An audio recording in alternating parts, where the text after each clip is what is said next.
Oke, jadi ya ini yang tadi link presensinya, terus kode presensinya sudah saya kasih di chat. Jangan lupa diisi. Terus, bisa di next. Ya, dia loading. Nah, jadi untuk minggu lalu kita sudah belajar mengenai hidrolika sungai, yaitu jenis dan tipe aliran, laminer, turbulen, terus gimana menghitung tegangan geser aliran, kecepatan geser aliran, terus distribusi kecepatan aliran, sama ada yang namanya rumus Cesi untuk menghitung kecepatan. Nah, untuk minggu ini kita akan masuk ke karakteristik sedimen. Jadi kita akan mempelajari sifat-sifat parameter sedimen dan tujuan mempelajarinya. Terus akan ada pengantar mengenai angkutan sedimen, sedimentasi, dan erosi. Sebentar. Terus ada juga kita akan membahas nanti mengenai sifat-sifat air dan sedimen, sifat air itu sendiri, sifat-sifat butiran sedimen tunggal. Lalu untuk perhitungannya kita akan menghitung bagaimana kita memperkirakan kecepatan jatuh atau fall velocity. Jadi kalau kalian tahu partikel sedimen yang kecil-kecil di dalam air itu kan dia karena adanya gaya gravitasi pasti geraknya ke bawah ya. Selain bergerak searah dengan aliran, dia juga pasti cenderung bergerak jatuh ke bawah karena adanya gravitasi. Nah, itu bagaimana memperkirakannya. Terus ada yang namanya coefficient drag, ada yang namanya gaya drag, ada yang namanya berat mengambang butir sedimen. Terus ada juga nanti ditampilkan di situ eksperimen-eksperimen untuk menentukan koefisien drag dan kecepatan jatuh yang sudah dilakukan oleh saintis-saintis di masa lalu. Sama ada juga contoh soal mengenai bagaimana kita menggunakan data-data yang sudah kita pelajari di sini untuk mengerjakan suatu soal atau menyelesaikan suatu masalah. Oke, jadi untuk hari ini nggak akan ada take home quiz atau tugas gitu, enggak. Meskipun minggu depan libur ya, jadi ya kalian bisa menikmati hari libur dengan tenang. Paling nanti setelah terima kasih Bu. Minggu depannya lagi baru masuk ke bab 5, jadi melanjutkan mengenai sedimen lagi. Oke, jadi masuk terus ke kuis, Bu. Kenapa? Ada yang mau tanya?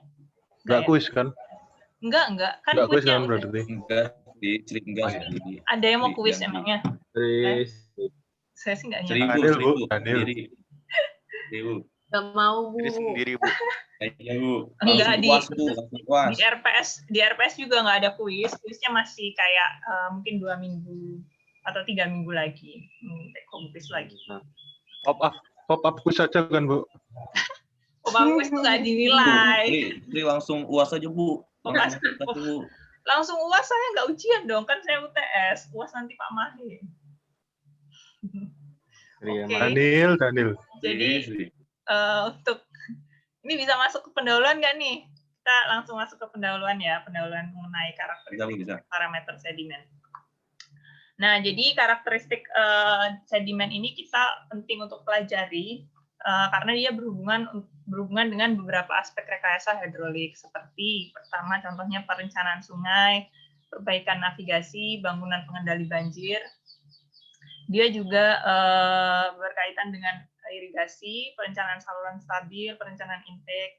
Dia juga berkaitan dengan rekayasa pantai, terus perkiraan angkutan sedimen sejajar dengan garis pantai, perencanaan bangunan pelindung pantai, dan pelabuhan. Sifat-sifat karakteristik sedimen ini cenderung kompleks ya, sangat kompleks, akurasinya rendah dan bersifat empiris. Jadi jangan kaget kalau kalian bisa aja ngitung si sedimen ini dengan rumus yang berbeda dan hasilnya berbeda karena memang rumus-rumusnya itu empiris berdasarkan eksperimen yang dilakukan masing-masing ilmuwan. Jadi memang itu hanya bisa mengestimasi tapi tidak bisa secara akurat. Jadi akurasinya rendah. Didasarkan pada eksperimen dan pengukuran lapangan serta laboratorium. Jadi nanti mungkin perlu ditampilkan kalau misalnya kalian mengerjakan soal yang berhubungan dengan sedimen ini pakai rumus apa gitu. Jadi biar tahu, oh ini pakai rumusnya yang ini nih, biar karena saking banyaknya rumus sampai bisa milih mau pakai yang mana, dan hasilnya itu memang bisa beda. Apalagi kalau nanti sudah menggunakan grafik ya, grafiknya itu berdasarkan eksperimen yang sudah pernah dilakukan oleh ilmuwan sebelumnya, dan hasil eksperimennya kan nggak sama, jadi nanti bisa ditampilkan pakai grafik yang mana, kayak gitu. Nah, tujuannya kenapa kita mempelajari karakteristik sedimen ini? Pertama, untuk memperkirakan apakah terjadi suatu keseimbangan. Jadi keseimbangan itu terjadi jika sedimen itu tidak bergerak, jadi dia diem padahal air yang ngalir, itu bisa terjadi. Apakah terjadi erosi atau degradasi atau scoring? Jadi erosi ini sedimennya pergi ya dari tempat semula menuju ke tempat yang lain. Atau terjadi pengendapan, deposisi atau agradasi, di mana sedimennya itu yang tadi tererosi dia jatuh di tempat yang lain. Jadi dia berpindah ke tempat lain sehingga di tempat lain itu dia mengalami penambahan sedimen. Sama untuk menentukan besarnya angkutan sedimen. Jadi besarnya sedimen yang terbawa oleh arus aliran air itu berapa, itu bisa ditentukan meskipun akurasinya rendah. Nah, untuk angkutan sedimen ini sendiri berkaitan dengan hubungan antara aliran air dan butir sedimen itu sendiri. Jadi kita di sini penting untuk memahami sifat-sifat fisik dari air dan butir sedimen. Kalau menurut saya sifat-sifat fisik air pasti kalian udah kayak di luar kepala ya, kayaknya sering diajarin waktu SMA juga udah pernah kayak massa jenis, berat jenis, terus specific gravity, viskositas, itu kan udah kayak pengetahuan umum lah ya buat anak IPA gitu kan.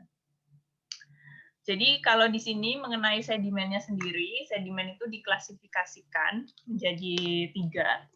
Jadi kalau kalian menghitung total load itu bisa dari suspended load, dissolved load atau wash load, dan bed load. Jadi kalau di gambar ini, suspended load itu biasanya yang bukan mengambang apa ya, ngawang di tengah-tengah permukaan air, di tengah-tengah aliran air. Ini suspended load. Terus kalau dissolved load atau wash load, dia cenderung nggak kelihatan. Jadi lebih kecil partikelnya daripada suspended load. Sedangkan kalau bed load dia cenderung berada di dasar sungai itu sendiri. Jadi dia permukaannya cenderung lebih besar daripada suspended load sama dissolved load. Dan kadang dia nggak ikut berpindah. Jadi tergantung ukuran, bisa tergantung dengan beratnya juga. Si bed load ini tidak selalu ikut aliran air. Jadi kadang kalau misalnya aliran airnya memang tidak cukup kuat untuk memindahkan dia, bed load ini tetap diem di dasar sungai. Tapi kalau alirannya cukup kuat, misalnya kalau banjir gitu kan kenceng airnya, ya udah dia hilang semua, bisa pindah ke dari hulu ke hilir seperti itu. Jadi kalau untuk menghitung total load bisa di total 3-3-nya, jadi suspended load ditambah dissolved load ditambah bed load. Nah, kalau suspended load ini akan dibahas satu persatu ya. Dari pertamanya suspended load dulu. Jadi suspended load ini partikel yang bergerak di atas dasar secara melayang. Jadi dia nggak ini ya, nggak menyentuh dasar sungai itu.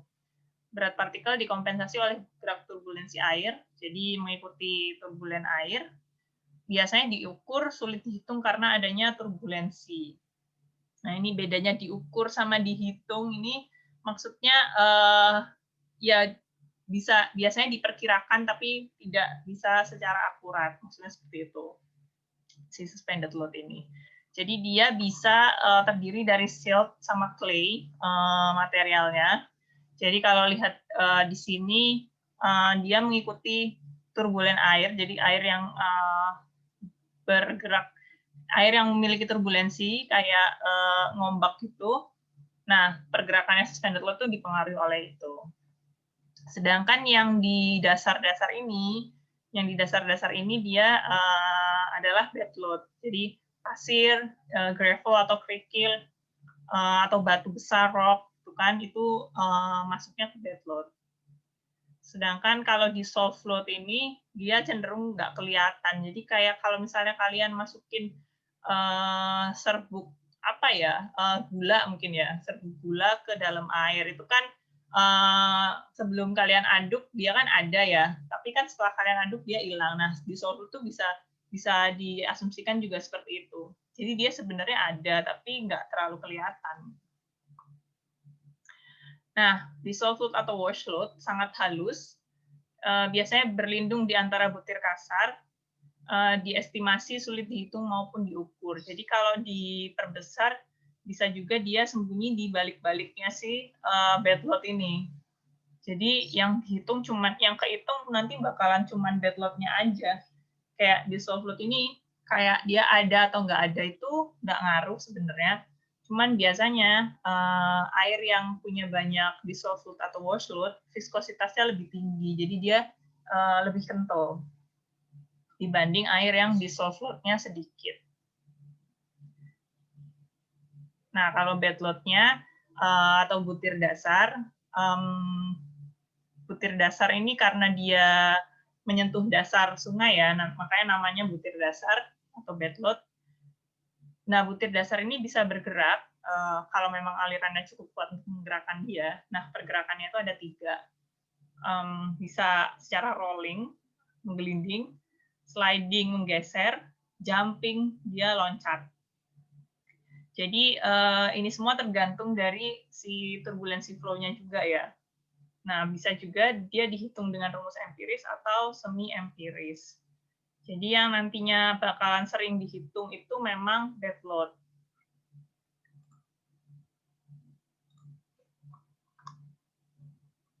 Ups, kok nggak bisa di next.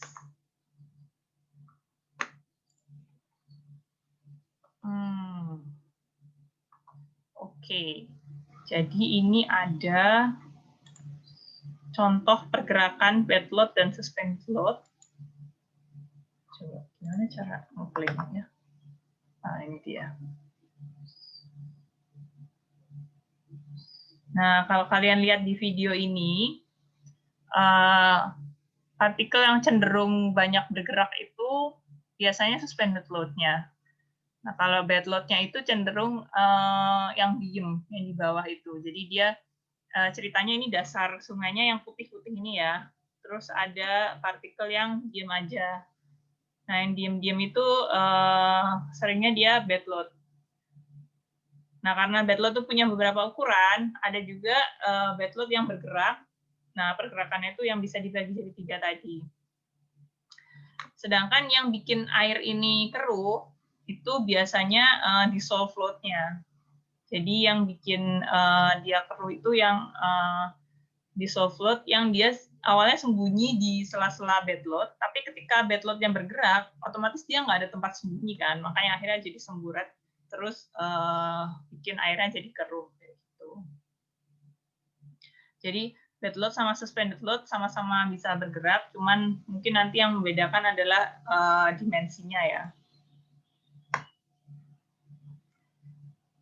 Mengenai sedimentasi dan erosi, jadi di sini akan terlihat perbedaan dari mana yang tempat terjadi sedimentasi, mana yang tempat terjadi erosi. Jadi kalau misalnya air bergerak dari kanan ke kiri, kalau di sini bisa kalian lihat lama-kelamaan dasar salurannya tidak rata lagi.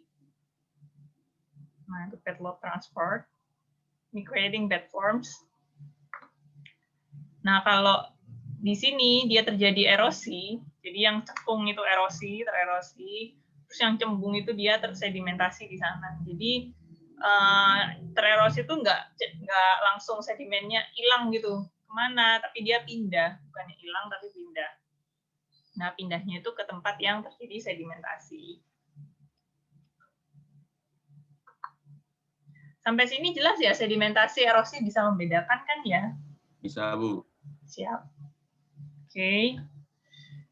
Jadi kalau yang tadi pengantar mengenai sedimen, jenis-jenis sedimen, terus erosi dan sedimentasi atau pengendapan, kita memasuki pembahasan mengenai sifat-sifat air dan sifat-sifat sedimen. Jadi ini nantinya bakal sering kalian temui ketika kalian mengerjakan soal atau permasalahan yang berkaitan dengan sedimen. Jadi nanti mungkin bisa diketahui masa persatuan volumenya berapa, jadi kayak density-nya sedimennya berapa, density airnya berapa, kayak gitu. Terus specific gravity-nya berapa. Nantinya akan berguna ketika kalian menyelesaikan permasalahannya. Nah, kalau density atau kerapatan udah pada tahu lah ya, masa persatuan volume. Kalau misalnya air biasa 1000, kalau sedimen biasanya 2650. Ini kita pakai satuan yang ini ya, standar internasional ya, bukan yang feet atau apa. Pokoknya kita pakai metrik di sini. Untuk specific weight atau berat spesifik, jadi tadi density itu rho, specific weight itu gamma ya, gamma sama dengan rho kali G, di mana G itu gravitasi. Di sini saya lebih suka kalau kalian pakai gravitasinya 9,81 ya, bukan dibulatkan jadi 10. Karena nanti perbedaan koma-koma itu bakal ngaruh ke hasil juga sih. Apalagi ketika kalian menggunakan hasil itu untuk melihat angka di grafik yang sudah disediakan. Jadi nantinya bakalan melenceng gitu hasilnya. Untuk specific gravity, ini adalah rasio antara berat spesifik pada suatu material terhadap berat spesifik air pada temperatur 4 derajat. Nah, kalau di soal misalnya nggak dikasih tahu specific gravity-nya sedimen, kalian otomatis langsung pakai 2,65 karena itu specific gravity sedimen rata-rata yang umumnya digunakan. Jadi specific gravity 2,65 kalau density itu 2650. Untuk nominal diameter itu adalah diameter suatu bentuk butiran yang mempunyai volume yang sama dengan butir itu. Ini nanti berkaitan dengan diameter ayakan. Jadi kalau kalian udah pernah praktikum mektan ya kan, di situ ada yang namanya apa sih, analisis saringan ya, saya udah lupa banget praktikum mektan. Nah itu ada diameter ayakan, kalian pakai macam-macam kan ya angkanya, nomor ayakannya berapa, terus habis itu di mana nomor ayakan itu beda, berarti diameter lubang ayakannya beda. Nah, ini mungkin kalian udah tahu, mungkin kalian lupa.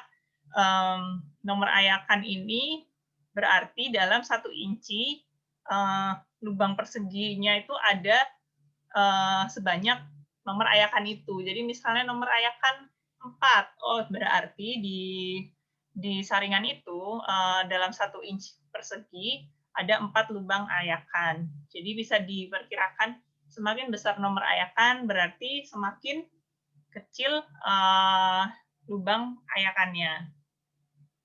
Jadi kalau di dalam tabel ini bisa terlihat diameter lubang ayakan ada yang 4,75 mm sampai dengan yang paling kecil ini 0,075. Gitu, di mana semakin besar nomor ayakan berarti semakin kecil diameter lubang ayakan. Nah, shift diameter ini nanti berguna ketika kalian menggunakan salah satu kurva yang ada di eksperimen yang pernah dilakukan oleh saintis sebelumnya. Jadi di situ dia akan menampilkan diameter ayakannya berapa, lalu kalian akan diminta untuk mencari kecepatan jatuh atau bisa juga koefisien dari sedimen tersebut untuk mengerjakan suatu soal.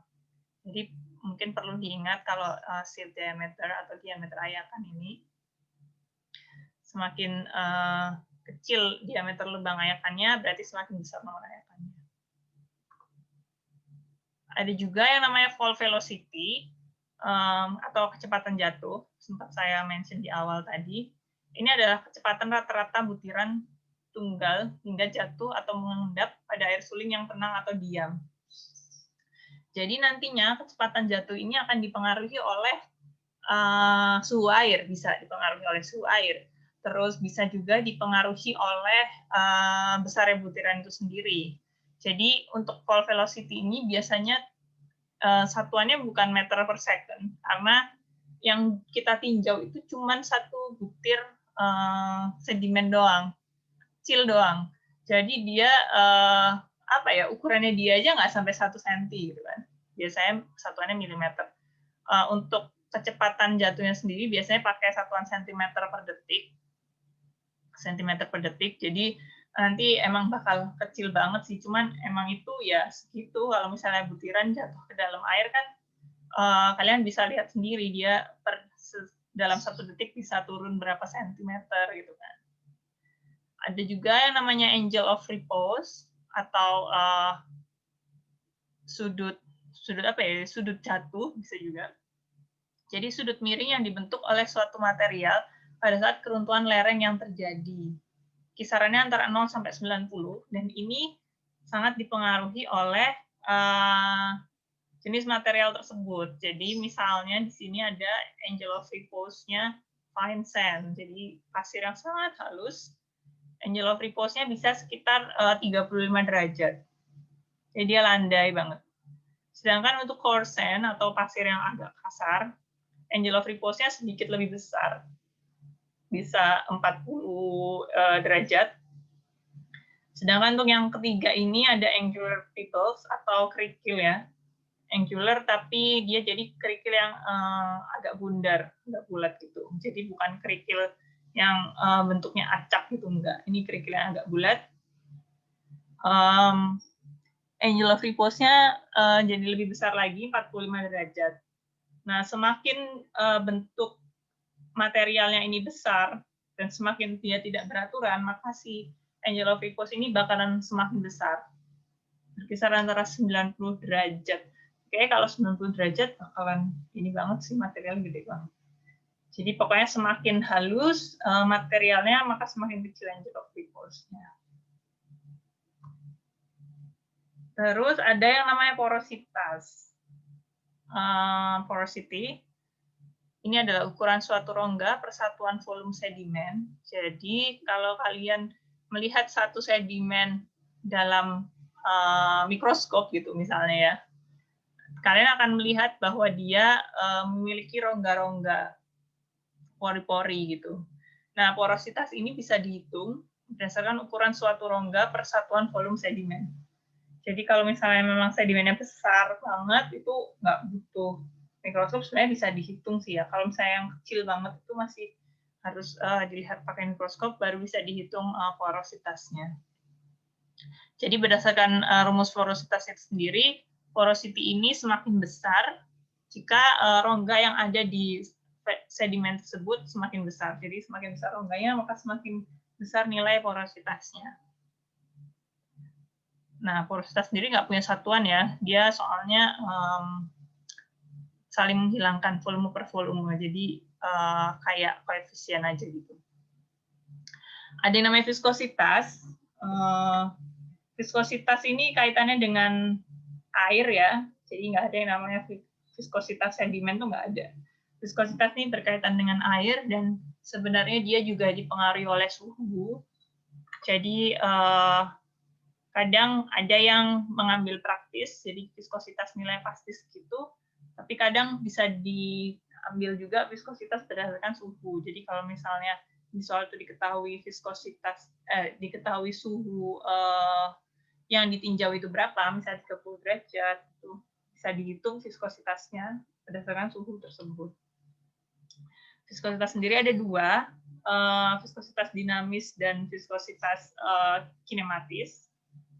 Nah, untuk yang dinamis sendiri, dia merupakan hubungan antara gaya geser atau shear stress dan gradien kecepatan. Jadi, dinamis ini yang mu-nya ya, bukan tau.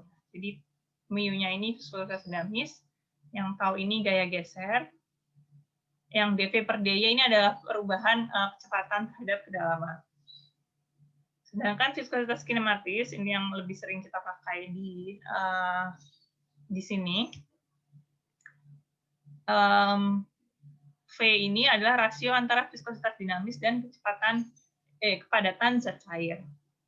Jadi bisa dibilang dia adalah mu per rho.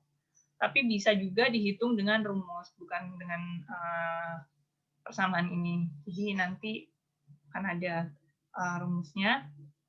Nah, di sini bisa terlihat bahwa yang berbeda viskositasnya, maka akan berbeda juga ketika dia dijatuhkan, gitu kan. Jadi terlihat di sini kalau cairan yang lebih cair itu adalah yang kiri, ya kan? Kalau yang kanan ini lebih kental. Menurut kalian yang viskositasnya lebih besar yang mana? Nilai viskositasnya lebih besar? Yang kanan, Bu. Ya, betul. Jadi semakin besar nilai viskositas berarti dia semakin viskos atau kental, gitu ya. Selain itu, ini ada yang namanya rapat massa. Tadi di awal kita sudah membahas rho kan ya. Nah, rho yang sering kita pakai itu adalah rho ketika temperatur 4 derajat. 1000 itu dibulatkan. Karena memang dia tidak dia tidak berbeda jauh ketika suhunya lebih panas pun masih sekitar segitu-segitu aja gitu. Jadi untuk tujuan praktisnya biasanya dipakai rho air tawar itu 1000, rho air laut kalau misalnya kalian meninjau laut, tapi di sini kita meninjau sungai ya. Jadi lebih ke air tawar. Air laut 1026, sedangkan rho sedimen 2650 karena tadi specific gravity-nya kita ambil yang rata-rata 2,65. Nah, untuk viskositas juga untuk tujuan praktis biasanya langsung dipakai angka 10 pangkat min 6 meter kuadrat per detik.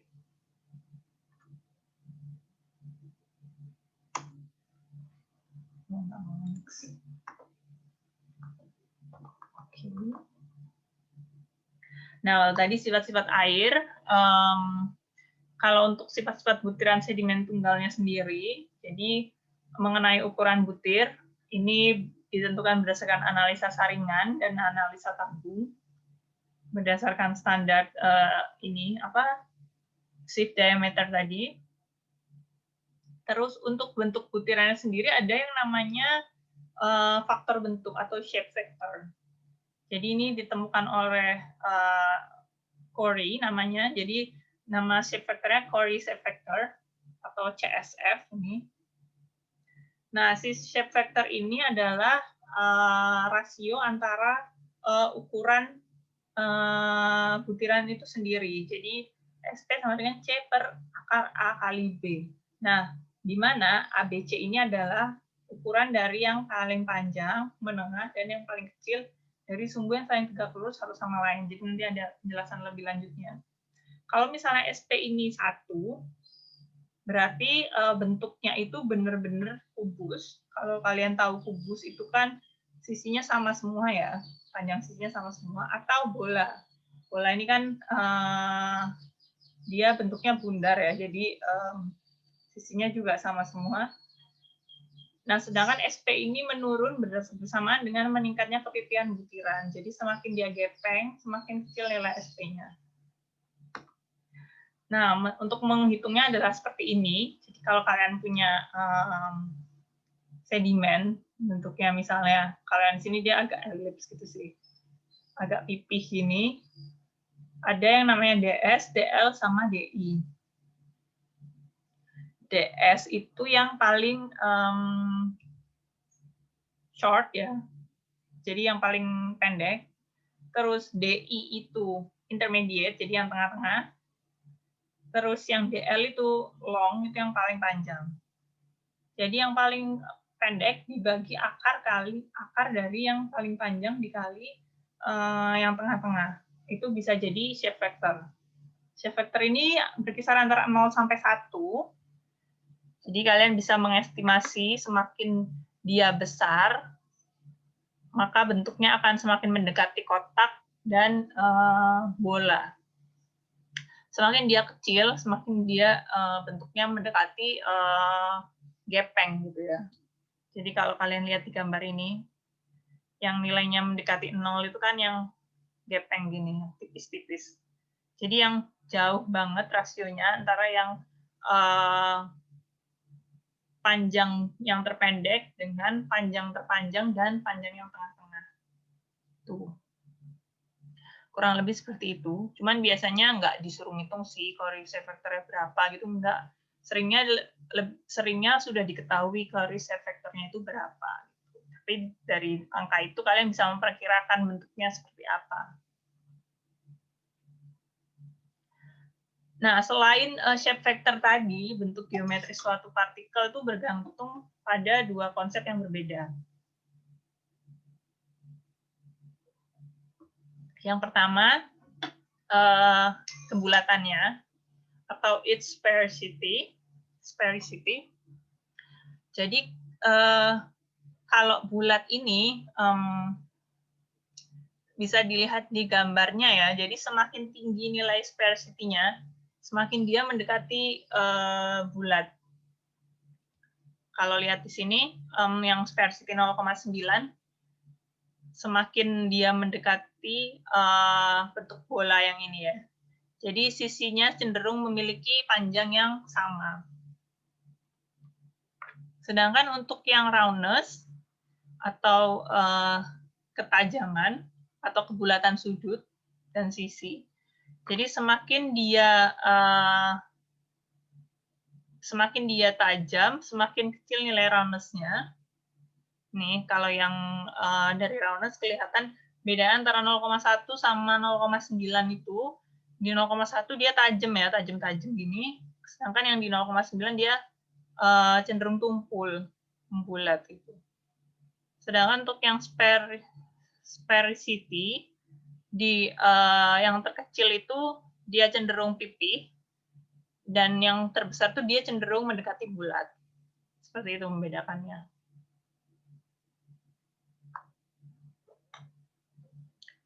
Nah, ini masih kelanjutan dari sifat-sifat butiran sedimen tunggal. Jadi, untuk tadi sudah dibahas mengenai shape factor dan its roundness, its geometrical. Sekarang kembali lagi ke sifat fisiknya, kepadatan dari specific gravity. Jadi, specific gravity ini adalah rasio dari specific weight atau kepadatan sedimen terhadap specific weight air. Digunakan sebagai indikator kepadatan butiran. Jadi makanya tadi rho sedimen itu kan 2.650, sedangkan rho air itu 1.000. Jadi dapat specific gravity sedimennya itu ya 2.650 dibagi 1.000, jadi 2,65. Untuk viskositas kinematis, tadi saya sempat mention kalau itu bisa dihitung berdasarkan suhunya. Jadi kalau kalian mau lebih presisi atau enggak, di soal itu dia nggak ngasih keterangan nih kalau viskositasnya harus 10⁻⁶, tapi dia ngasih keterangan suhu temperatur airnya.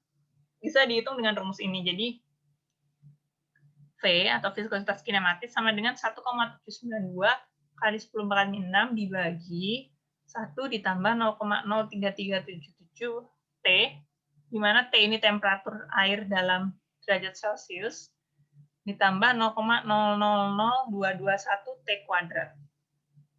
Nantinya kalian akan mendapatkan angka sekian dikali 10⁻⁶.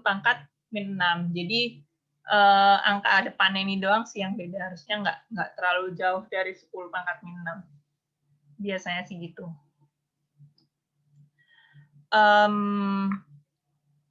Untuk koefisien viskositas kinematis untuk campuran sedimen air, ini kadang ada yang dipakai, kadang tidak, jarang dipakai maksudnya. Jadi ada yang namanya volume konsentrasi sedimen. Jadi berapa banyak sedimen yang ada di air itu juga bisa mempengaruhi viskositas, karena semakin banyak sedimen yang ada di air, biasanya itu membuat viskositas airnya semakin tinggi. Apalagi kalau sedimennya itu yang larut atau dissolved fluid itu tadi. Ini yang lebih sering dipakai, jadi sering ditanyakan kecepatan jatuh. Jadi kalau misalnya kalian punya sedimen ukuran diameter sekian, terus habis itu di air dengan suhu sekian, kira-kira berapa kecepatan jatuhnya sampai ke dasar, misalnya gitu. Ini kecepatan jatuh ini adalah di mana butiran berada di dalam air berkaitan dengan kondisi aliran sedimen dan air. Ada 3 tahapan, jadi pada saat sedimen mulai bergerak, selama sedimen bergerak, sama pada saat sedimen mulai mengendap. Nah, di sini kita belum membedakan antara 3 tahapan itu, jadi kayak masih fall velocity pada umumnya. Nanti di perhitungan, nanti di bab selanjutnya kita akan membahas kapan sih sedimen itu mulai bergerak. Jadi misalnya ketika air itu memiliki aliran dengan kecepatan sekian, apakah sedimen dengan ukuran sekian ini bisa bergerak? Nanti kita akan belajar itu di pertemuan selanjutnya. Jadi kalau di sini masih kecepatan jatuhnya aja, jadi masih secara umum dia kecepatan turun ke bawahnya itu berapa sentimeter per detik, kayak gitu. Ini kecepatan jatuh ini atau fall velocity atau biasa disebut sebagai omega S, hasil yang terintegrasi dari ukuran, bentuk, kekasaran permukaan, specific gravity, dan viskositas dari cairan. Kecepatan jatuh sendiri bergantung dari keseimbangan antara berat butiran mengembang atau WS. Ini jangan keliru, jangan ketuker. Ada yang namanya omega S, ada yang namanya WS. Kalau omega ini kecepatan jatuh, kalau W ini berat ya kan, weight itu kan berat. Berat butiran, weight sedimen, sama omega sedimen. Dan gaya tahanan yang dihasilkan dari gaya drag cairan. Ada yang namanya drag force.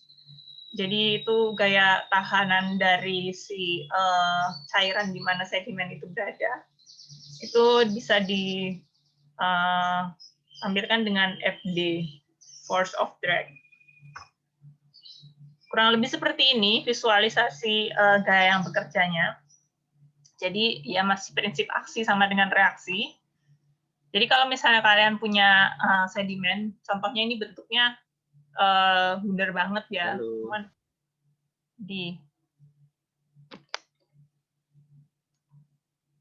di kenyataannya sedimen kan nggak yang sebundar ini, cuman ini buat lebih gampangnya aja. Jadi kalian misalnya punya sedimen dengan diameter sekian, diameter D.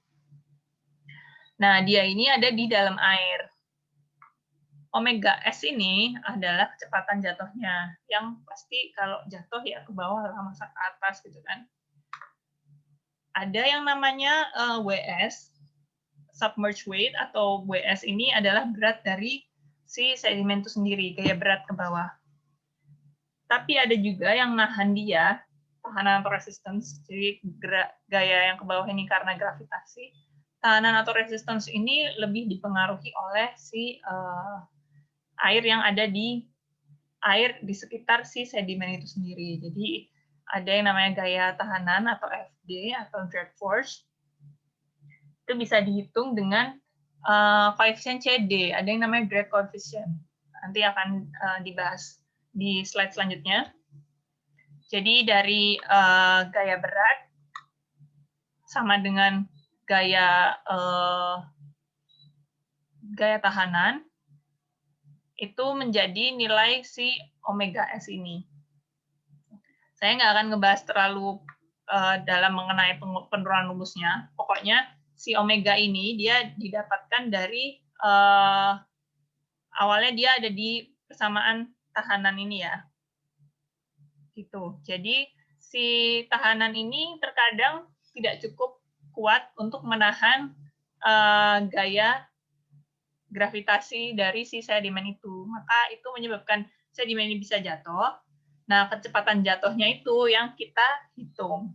Berapa lama dia bisa turun sampai mencapai si dasar sungai. Nah, kecepatan jatuh ini dari penurunan rumus gaya berat dan drag force ini didapatkan omega S, karena di awal dia tadi omega S-nya kuadrat ya, jadi di akar 4 kali S. S ini karena di sini ada yang namanya rho sedimen, ada yang namanya rho air. Jadi S di sini adalah specific gravity sedimen, dikurangi 1, ini maksudnya adalah dari specific gravity air. specific gravity air kan 1. Specific gravity sedimen kan sebenarnya 2,65, cuman kadang kalau misalnya di soal dikasih tahu selain itu, ya yang selain itu. Makanya di sini tulisnya S. Specific gravity sedimen dikurangi, kalau specific gravity air kan pasti 1. Jadi kurangi 1, dikali G, dikali D, ini diameternya, diameter dari sedimennya, dibagi 3 dikali CD.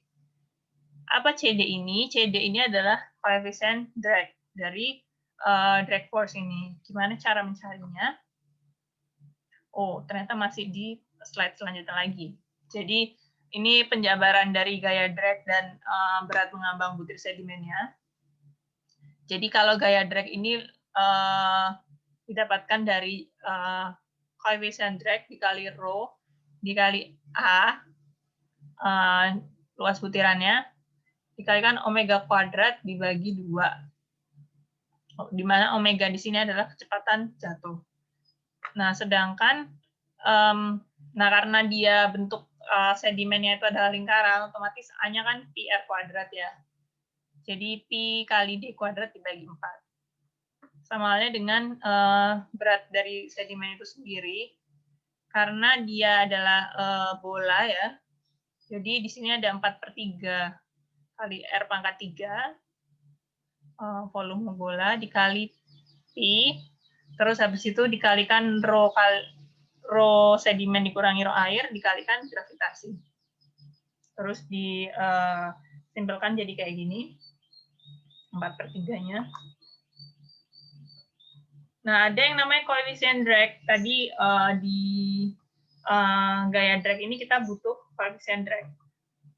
Gimana cara mengetahui koefisien drag? Nah, untuk mengetahui koefisien drag ini sebenarnya ada banyak cara.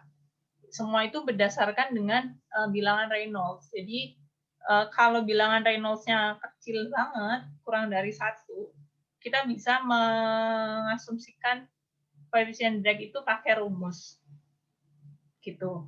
Jadi kalau kalian tahu kan bilangan Reynolds itu bisa sampai ribuan kan ya, sampai 5.000, berapa ribu ya. Nah kalau dia sangat kecil itu berarti airnya itu cenderung diam, malah nggak. Kalau kita lihat tuh kayak airnya tuh nggak gerak, padahal sebenarnya dia gerak, saking diamnya air itu. Nah kalau di kenyataannya ya memang banyak sih sungai yang seperti itu, kayak sungai mati gitu. Cuman ada saat-saat di mana sungai itu pasti bergerak dan angka Reynolds-nya kan nggak sekecil 1 atau 2 gitu kan. Nah, sehingga rumus-rumus ini tidak bisa dipakai. Kita bahas dulu kalau rumus ini bisa dipakai. Kalau rumus ini bisa dipakai, jadi misalnya angka Reynolds-nya kecil sekali, kurang dari 1, gaya drag-nya itu tidak menggunakan persamaan yang tadi. Sehingga koefisien drag-nya itu bisa diasumsikan 24 dibagi RE atau 24 dibagi bilangan Reynolds. Dimana Reynolds-nya kurang dari 1. Nah, sedangkan kecepatan jatuhnya otomatis berbeda cara menghitungnya. Jadi di sini dia pakai gamma sama diameter dan viskositas. Selain angka Reynolds yang kecil, ini juga hanya bisa dipakai untuk butiran sedimen yang lebih kecil dari 0,1 mm. Gitu. Kalau ini sih ya mungkin aja karena memang butiran sedimen kalau yang lebih kecil dari 0,1 mm tuh biasanya di soft load yang kita nggak bisa hitung tadi karena dia biasanya tidak kasat mata. Selain itu, ada juga yang menemukan koefisien drag untuk angka Reynolds sampai dengan 2. Kalau yang tadi cuma sampai 1, yang ini sampai 2. Namanya OSIN. Rumusnya beda sedikit sama yang tadi 24/RE, kalau ini 24/RE ditambah 1 tambah 3/16 kali RE. Ada persamaan lain juga dari Goldstein.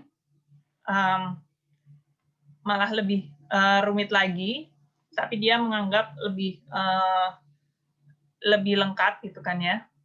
Jadi tetap pakai bilangan Reynolds, tapi 24/RE dikali 1 ditambah 3/16 RE. Nah ini tuh dipangkatkannya sampai dia pangkat berapa ya dia? Sampai pangkat sesuai dengan bilangan RE-nya kayaknya. Coba ini berapa sih? 2. Pokoknya ini hanya berlaku sampai dengan RE kurang dari 2. Sedangkan kalau RE-nya lebih dari 2, harusnya ditentukan secara eksperimental koefisien drag-nya. Jadi rumus-rumus ini tidak dipakai. Kalau misalnya RE-nya lebih dari 2, which is lebih sering terjadi di kenyataannya,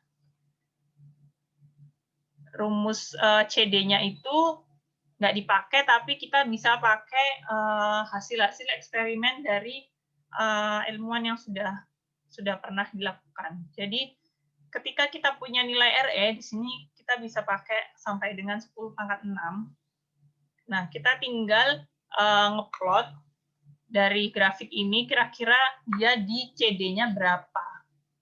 Jadi setelah kita mendapatkan CD atau coefficient drag, kita bisa memperkirakan dia fall velocity-nya berapa.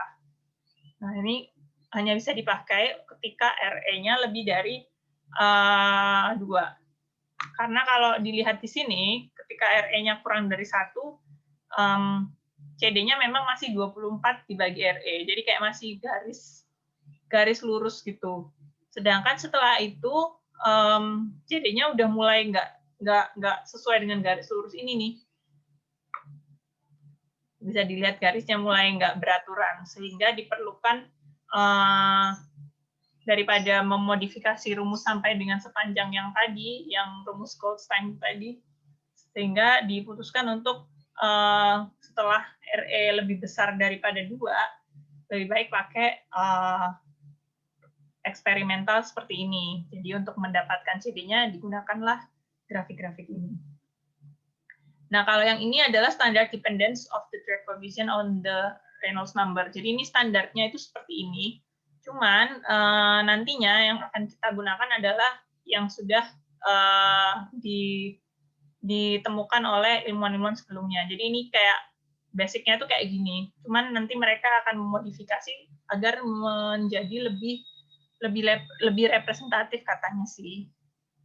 Coba kita lihat dulu. Jadi ada yang namanya rumus Roubaix. Ini juga tergantung besar sedimennya. Jadi kalau misalnya butiran lebih dari 1 mm, lumayan besar ya, lebih dari 1 mm itu kalau untuk ukuran sedimen. Kecepatan jatuhnya dihitung dengan persamaan ini, di mana F ini adalah, jadi di sini dia nggak pakai drag coefficient, jadi kita nggak perlu menggunakan rumus atau grafik yang tadi, kita pakai F, F-nya ini udah ditentukan 0,79 untuk butir yang lebih besar dari 1 mm, tapi airnya harus antara 10 derajat sampai 25 derajat gitu. Sedangkan untuk yang lebih kecil dari 1 mm tetap bisa pakai rumus Roubaix ini, asalkan F-nya dia hitung lagi, nggak yang pakai 0,79. Nah, ini bisa dipakai karena ini hanya membutuhkan viskositas, gravitasi, diameter, sama gamma sedimen. Dimana kita udah tahu itu semua, nggak perlu ribet-ribet nyari drag coefficient ya. Nah, untuk butiran yang lebih besar dari 2 mm, lebih gede lagi, kecepatan jatuh dalam air dengan temperatur 16 derajat Celcius, itu bisa digunakan rumus ini. Tapi kalian harus memperhatikan satuannya. Jadi ada yang dalam feet, ada yang dalam metrik atau meter. Nah, kecepatan jatuh ini sendiri bisa dipengaruhi beberapa faktor. Relative density antara cairan dan sedimen, jadi kerapatan relatif, terus viskositas cairan atau kentalannya, kekasaran permukaan butir, Terus ukuran butir dan bentuk, tadi sudah dibahas mengenai roundness sama sparsity. Terus konsentrasi sedimen layangnya, maksudnya sedimen layang ini ya, suspended load ya. Kan bed load tadi yang di bawah, terus suspended load itu yang melayang-layang. Sama kekuatan turbulence dari aliran itu sendiri. Itu. Pada banyak kasus, butir sedimen tidak jatuh dengan sendirinya. Jadi kadang dia bisa melayang terus. Terus bertambahnya sedimen halus bisa memperbesar viskositas dari campuran air dan sedimen. Jadi kayak air kalau misalnya dikasih butiran pasir terus diaduk, dia cenderung bisa lebih kental. Terus kecepatan jatuh partikel secara progresif berkurang dengan bertambahnya konsentrasi dari sebaran sedimen halus di air. Jadi semakin banyaknya sedimen halus di air, partikel itu ketika jatuh dia otomatis akan sedikit terganggu ya. Jadi dibandingkan dengan dia berada di air yang bersih, pasti kecepatan jatuhnya jauh lebih berkurang jika air tersebut punya sedimen halus atau dissolved tadi. Jadi itu juga memiliki pengaruh. Karena ya itu tadi, karena viskositas kan berpengaruh juga ke kecepatan jatuhnya ya. Kapasitas angkutan sedimen dapat diperbesar dengan menambahkan butiran halus ke dalam sistem. Karena butiran halus ini biasanya bersembunyi di sedimen-sedimen yang lebih besar, kayak bed load tadi. Jadi otomatis ketika lebih banyak butiran halus, maka kapasitas angkutannya juga bakalan lebih besar. Nah, ini tadi karena koefisien drag itu cuma bisa dipakai buat angka Reynolds lebih kecil daripada 2. Jadi untuk rumus tadi, untuk yang angka Reynolds lebih besar dari 2, nggak bisa dipakai. Gimana caranya kita bisa tahu koefisien drag? Kalau misalnya kita nggak mau pakai, nggak bisa pakai rumus yang tadi, kita bisa pakai eksperimen. Jadi untuk eksperimen ini ada gambar-gambar. Nah ini salah satu gambarnya. Gambar ini adalah hubungan antara Reynolds number dan koefisien drag. Jadi kalau kalian lihat di sini, sumbu X adalah Reynolds number, sumbu Y adalah koefisien drag atau drag coefficient. Kalian bisa ngeplot di sini ya, jadi berdasarkan Reynolds number yang kalian punya, untuk menghitung Reynolds number sudah ada di PPT minggu lalu. Mungkin bisa dicek ulang. Jadi ketika kalian punya Reynolds number, kalian tinggal memutuskan mau pakai datanya siapa, empirical formulanya siapa gitu kan. Memang akan jadinya bakalan lebih hasilnya macam-macam ya. Cuman ya seperti itu namanya rumus empiris ya kayak gitu. Jadi kalau misalnya yang Goldstein itu tadi mana nih yang Goldstein? Yang Goldstein nomor 3 ini, yang putus-putus ini ya. Terus yang Stokes itu nomor 2. Nah kalau yang 3 ini kan tadi cuman buat rumus yang RE panjang banget tadi kan, makanya dia garisnya cenderung lurus. Selain gambar ini juga ada yang lain, jadi ini lebih direkomendasikan karena dia lebih mudah ya ngeplotnya. Kalau yang tadi ini banyak banget ketidakpastiannya. Jadi misalnya kita punya Reynolds number 10 pangkat 2, 100 nih. Nah, kemungkinan drag coefficient itu bisa sampai bisa yang ini, bisa yang ini, bisa yang ini. Wah, banyak banget gitu kan. Sedangkan di sini ada yang namanya WS, berat layang sedimen. Jadi perhitungan rumit dapat dihindari dengan skala pembantu, di mana WS adalah berat layang sedimen. Nah, ini WS per rho kali viskositas kuadrat. Nah, ketika kalian punya WS, otomatis kalian punya parameter tambahan untuk menentukan si drag coefficient kalian. Jadi nggak cuman berdasarkan Reynolds number kalian doang. Jadi misalnya Reynolds number kalian 10 pangkat 2. Itu kan garisnya ada 3 gitu kan. Nah, ini ada yang namanya skala pembantu WS per rho kali V kuadrat, rho kali viskositas kuadrat. Di sini kalian bisa dibantu dengan pakai skala ini, misalnya WS per rho kali viskositas kuadrat kalian hasilnya 1000. Terus ini apa namanya, Reynolds number kalian misalnya 100 gitu. Oh, ini tinggal ditarik aja garisnya. Terus nanti dia berpotongan ke garis lain atau enggak. Atau misalnya kalian nggak tahu Reynolds number-nya, kalian tetap masih bisa pakai ini dengan mengeplot WS per rho kali viskositas kuadratnya aja. Misalnya kalian punya WS per rho kali viskositas kuadratnya 1000, nah yang garis ini, nah di sini kalian punya banyak kemungkinan CD kayak yang tadi ya. Sedangkan kalau misalnya kalian tahu semuanya WS per rho kali V kuadrat sama Reynolds number-nya, itu bakal lebih akurat lagi drag coefficient-nya. Seperti itu. Di sini juga kalian bisa memutuskan pakai pendekatan yang mana, ada Goldstein, Stokes, Osin, Spears.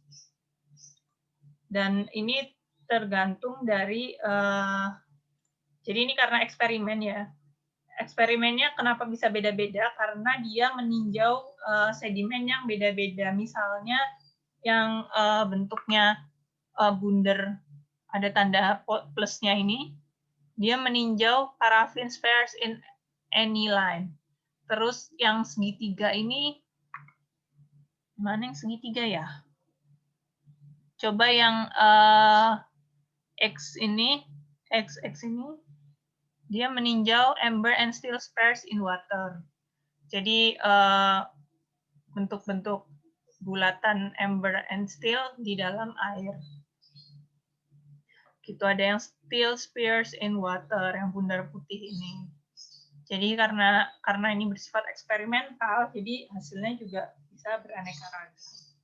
Tapi ini bisa dijadikan referensi ketika menghitung fall velocity dan kita membutuhkan drag coefficient.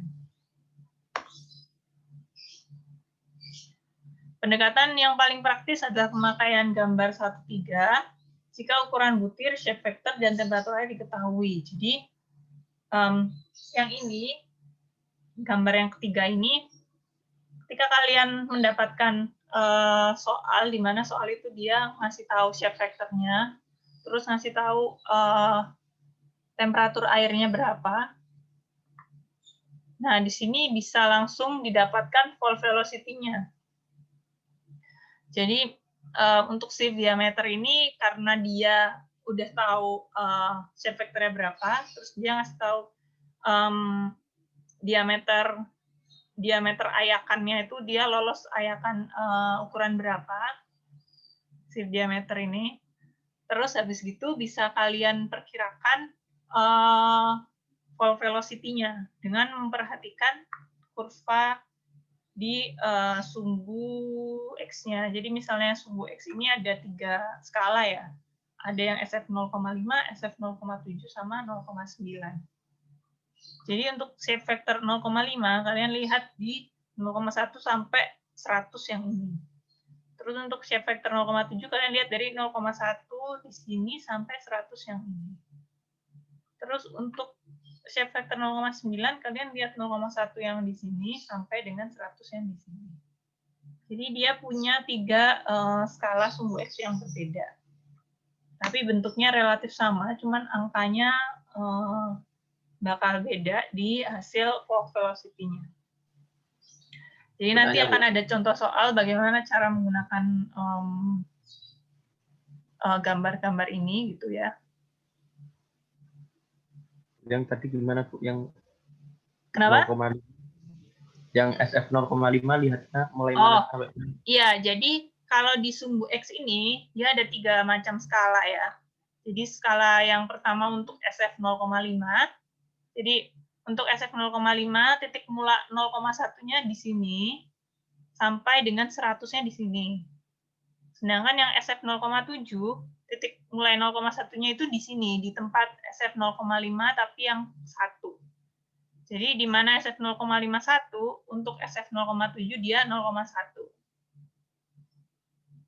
Jadi perlu diperhatikan sumbu X-nya ini ya ketika kalian menggunakan gambar 1.3 ini, karena ketika shape vector yang kalian gunakan berbeda, maka skala sumbu X-nya juga yang dilihat berbeda ya.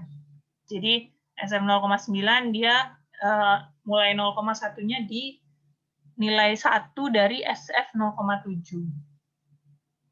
Jadi semakin geser ke kanan. Kelihatan ya di gambar ini.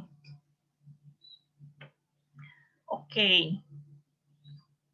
Nah, sekarang kita masuk ke contoh soalnya. Atau mungkin sebelumnya ada pertanyaan.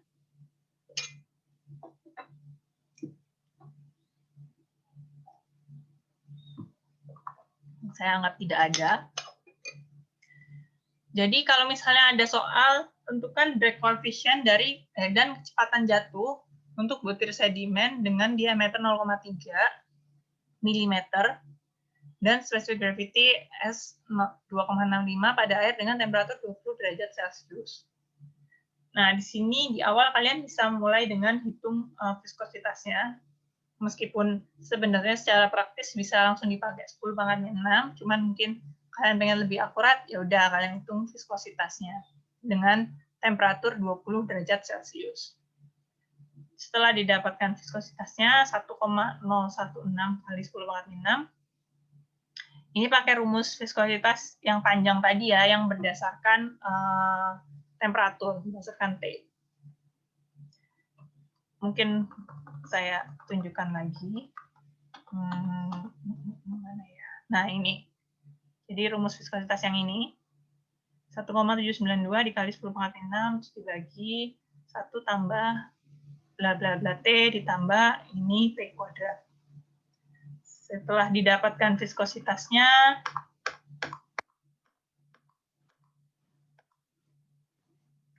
kalian hitung WS. Jadi kalau dia ini kan bentuknya bola kayak tadi ya, terus dihitung karena kita tujuannya mau pakai gambar yang 1.2 untuk lebih mudah, jadi kita perlu hitung WS dibagi rho kali viskositas kuadrat. Gitu. Setelah kita hitung WS, pakai rumus rho sedimen dikurangi rho air, dikali gravitasi kali 4/3 PR pangkat 3, kita dapat WS-nya. Lalu kita cari nilai tersebut untuk skala pembantu di gambar 1.2. Didapatkan 221. Nah, ini ada gambarnya di sini. Jadi kalau 221 misalnya 10⁻² di sini 100, bisa kita anggap ini 200. Ya sekitar sini 200. Terus kita bikin sejajar dengan garis yang 100 tadi. Nah, bisa dilihat kalau ini itu memotong banyak persamaan ya, maksudnya dia sampai ada 1, 2, 3 titik gitu. Nah, ketika ini terjadi, sebenarnya kalian perlu memastikan lagi dia sesuai dengan Reynolds number berapa. Tapi bisa juga kalian mengasumsikan ketika kalian menggunakan gambar ini mungkin bisa dipakai Goldstein, maksudnya kalian bisa sampaikan kalian pakai garis yang mana, misalnya dengan menggunakan pendekatan Osin. Kalau Osin ini dia yang ini, dengan menggunakan pendekatan dis, kalau dis yang ini garisnya. Terus misalnya dengan menggunakan pendekatan Goldstein yang ini. Jadi macam-macam. Nilai CD-nya juga akan beraneka ragam. Cuman ya itu tadi, karena ini persamaan empiris, sebaiknya kalian perhatikan lagi si Osin ini bisa dipakai untuk diameter berapa. Misalnya tadi kan kita punya di sini diameternya 0,3 mm. Jadi ada yang cuma bisa dipakai di 0,1 mm. Terus ada yang bisa dipakai sampai dengan 2 mm. Itu juga perlu kalian perhatikan ketika menentukan kalian mau pakai pendekatan yang mana. Nah, kalau di sini saya pakai contohnya dengan pendekatan Goldstein, maka diperoleh CD-nya itu sekitar 3,5. Jadi kalau misalnya di sini 1, di sini 10, garisnya ini sepertinya masing-masing punya angka 2. Jadi ini 2, 4, 6, 8, 10 gitu. Sehingga ini 2 ke 4, 3, tapi sebenarnya ini agak ke atas lagi. Jadi 3 lebih sedikit. Jadi saya ambil yang mendekati 3,5. Sehingga didapatkan kecepatan jatuhnya sebesar 4,3 cm per detik. Itu. Mungkin nanti bisa dipakai cara lain, atau enggak bisa pakai rumus fall velocity yang enggak butuh koefisien drag. Tadi kan ada rumus lain ya. Yang ini misalnya. Tapi kalau ini kan cuma bisa buat lebih besar dari 1 mm. Jadi sebenarnya kalau misalnya mau lebih kecil dari 1, kita bisa pakai ini, tapi F-nya diganti pakai rumus ini. Jadi kalian hitung F-nya lagi. Juga bisa. Ini mungkin kalau misalnya mau coba-coba sendiri, ntar kalian bandingin secara mandiri gitu ya. Cuman nanti bisa dibandingkan dengan hasil dari gambar ini yang pakai kita ngitung CD-nya, kira-kira berbeda jauh atau enggak. Nah, tadi ya gambarnya ada 3, ada satu lagi ini contoh soalnya. Kalau misalnya yang pertama itu cenderung sama kayak yang kedua sih ya. Cuman bedanya ini harus tahu Reynolds number-nya. Kalau ini tidak harus tahu Reynolds number-nya, masih nggak apa-apa karena ada skala pembantu. Kalau ini dihitung Reynolds number-nya, terus ditentukan mau pakai ikut formula yang mana, terus nanti bisa dapat dari koefisiennya. Nah, kalau yang gambar 1,3 ini menggunakannya adalah misalnya diketahui butiran pasir dengan shape vector 0,7. Nah, dia lolos ayakan dengan sheet diameter 0,3 mm. Berapa kecepatan jatuhnya pada temperatur air 20 derajat Celcius. Jadi biasanya ini soalnya lengkap banget sih kalau mau pakai yang ini. Kalaupun nggak lengkap, kalian harus melengkapi sendiri. Berarti karena data yang dibutuhkan memang cenderung lebih banyak. Nah, kalau dikatakan shape vector 0,7, otomatis fokus kalian udah langsung ke yang grafik ini, shape vector 0,7. Lalu dia dikatakan lolos ayakan dengan sheet diameter 0,3 mm. Berarti lihat di sumbu Y, sheet diameter 0,3. Berarti buat garis ke sana. Terus temperatur air yang ditinjau 20 derajat Celcius. Nah, di sini ada garis banyak antara 0, 10, 20, 30, sama 40. Kalian tentukan yang 20 itu sekitar yang tengah-tengahnya, oke, sekitar ini. Terus kalian tarik garis ke bawah untuk mendapatkan fall velocity-nya. Yang perlu diperhatikan di sini adalah skala di sumbu X-nya. Jadi karena kalian pakai shape vector 0,7, otomatis kalian lihat yang baris kedua ya, SF 0,7. Karena yang baris pertama itu SF 0,5, baris ketiga itu SF 0,9. Jadi setelah kalian lihat SF 0,7 ini adalah sekitar 1, 2, 3, 4. Antara 3 sampai 4 cm per detik ya. Jadi karena lebih ke kanan, jadi saya ambil mendekati 4 cm per detik. Seperti itu kira-kira. Nah, kalau kita bandingkan di sini, ini kan sama-sama dia lolos ayakan sheet diameter 0,3 mm kan ya. Berarti kan secara tidak langsung bisa dikatakan dimensinya itu tidak jauh dari 0,3 mm. Nah, kalau di sini juga terus bisa dilihat omeganya tuh mirip-mirip, ini 4,3, yang ini mendekati 4 gitu kan. Jadi ya bisa dibilang oh sekitar segituan lah kalau untuk butiran dengan diameter 0,3 itu kecepatan jatuhnya sekitar segitu. Kayak gitu bisa diperkirakan kayak gitu. Meskipun memang ya itu tadi balik lagi ke yang di awal tadi, ini tidak akurat ya karena empiris, jadi cuma bisa ngira-ngira. Jadi tidak pasti segitu, cuman kira-kira ya segitu. Kayak gitu. Udah sih itu aja untuk yang bab 4 ini. Mungkin ada pertanyaan?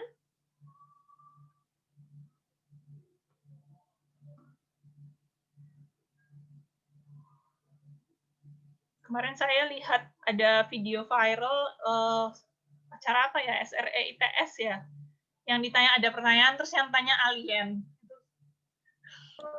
Iya, Bu. Di sini nggak ada alien kan ya? Protus, Bu. Protus ya. Iya. Ketawa nggak berhenti-berhenti itu. Oke. Ini sebenarnya dari pembahasan ini kita cuma bakal pakai di kedepannya itu fall velocity-nya aja sih. Karena itu bakalan berguna kalau misalnya nanti kita sudah memasuki pembahasan mengenai sedimen yang bergerak dan tidak bergerak. Karena dia ya fall velocity ini merupakan salah satu aspek dari pergerakan sedimen juga gitu kan. Jadi ya itu tadi kalau misalnya diberikan soal pun biasanya di soal itu dia memberikan gambar mana yang harus dipakai. Jadi setidaknya kalian tidak terlalu jawabannya nggak terlalu beda-beda lah ya, karena emang yang gambar yang dipakai ya yang itu yang ditunjukkan di soal itu. Pada kenyataannya di lapangan pun nantinya ini cuman bisa memperkirakan, tidak menghitung secara pasti, jadi cuman estimasi aja. Kalau tidak ada pertanyaan, apa ada? Nggak ada. Kita tidak akan bertemu minggu depan. Jadi Ya. seneng dong. Panjang loh liburnya ya, Rabu, Kamis, Jumat bukan ya? Sabtu Minggu. Lumayan, Bu. Rabu, Panjang. Kamis, Jumat, Sabtu, Minggu. 5 hari. Udahlah, Senin, Selasa itu udah. Pasti Lupa, malas-malas. Bu, materinya. Apa? Tubesnya nggak libur, Bu. Tubesnya nggak libur, bener. Tapi asistensi tubes kayaknya libur sih, harusnya. Tapi drainase hari Selasa, Bu. Bagus. Iya, untung ya. Jadi kalian tetap ingat tubes ketika liburan. Ada ya sehari Selasa, bener. Ya udah kalau gitu, kalau nggak ada pertanyaan. Oh, kemarin saya juga ada yang ini ya, bikin vlog waktu ngerjain tubes drainase. Saya lihat kok bisa-bisanya nongol di YouTube saya ya itu ya. Recommendation itu. Tapi kayaknya kok nggak ada di sini anaknya. Kayaknya seangkatan kalian sih harusnya karena ngerjain tubes drainase. Teman kalian ada yang YouTuber ya? Ada, Bu. Ada, Bu. Iya. Nadia. Oh, ada. Cowok kok itu siapa Gitu. yang namanya saya lupa. Raffi Cowok. Raffi Cakasana, Bu. Ah, itu ya. Bukan kelas Ibu ini Not- ya, cuman dia ngerjain tubes drainase. Jadi kayak saya, loh ini berarti seangkatan dong sama mahasiswa-mahasiswa. Artisnya di live YouTube, Bu. Kenapa? Itu Ibu nonton. nggak sengaja nongol di recommendation YouTube saya, nggak ngerti kenapa, karena teknik sipil kali ya. Terus Subscribe. terus saya buka dong ya, kan penasaran ya, siapa ini, terus habis itu oh kok ngerjain tubes drainase, terus bikin apa namanya arah aliran gitu kan. Lah ini kan berarti sama kayak yang saya asistensiin, tapi ternyata bukan mahasiswa saya gitu. Daily vlog, Bu. Daily vlog. Daily Bermutu vlog, ya, Bu, iya. kontennya. Hebat ya, itu masih Di komen, semester. di komen. Informatif dan edukatif. Benar-benar. Asistensinya di komen aja. Bukan, itu bukan mahasiswa asistensi saya. Kalau mahasiswa asistensi saya mah udah saya komen kayaknya. Nilai tambah itu, maksudnya dia sempet gitu kan ya. Bikin vlog sambil ngerjain tugas. Produktif, Bu. Produktif, ya benar. Tuh. Ya udah kalau gitu. Riding good vibe, Bu. Kenapa? Nggak jadi, Bu. Ya udah.